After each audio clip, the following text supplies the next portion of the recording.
All right, so for their densities, decide whether the following substances will sink or float when placed in seawater. Okay, so seawater has a density of 1.025. So your thought here should be if the density is less than 1.025, it's going to float, right? Because if the density is less, when we think about layering, whatever has a lesser density will be your top layer. And then if the density is greater than 1.025, then that is going to sink, okay? So gasoline is 0.66, that's gonna float. Mercury is 13.6, that's definitely gonna sink. The asphalt is 1.2, so it's close, but it's still gonna sink because it's greater.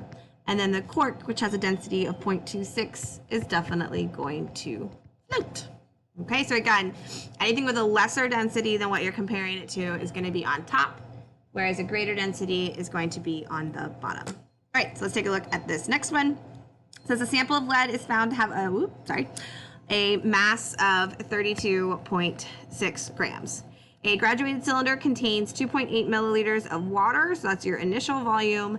And then after the lead sample is added, the volume changes to that. So remember when we are talking about a graduated cylinder, okay, this is saying that the volume goes from 2.8 and changes to 5.7. Okay, so once we add that object in. So to get our volume, we take the final volume minus that initial. So the 5.7 minus 2.8, and our volume is 2.9 milliliters. Okay, so then we know that the mass is 32.6 grams. So our density is our unknown.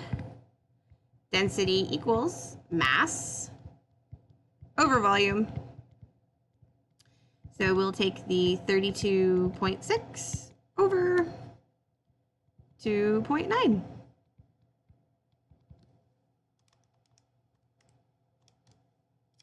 And we're going to get 11.2 grams per milliliter.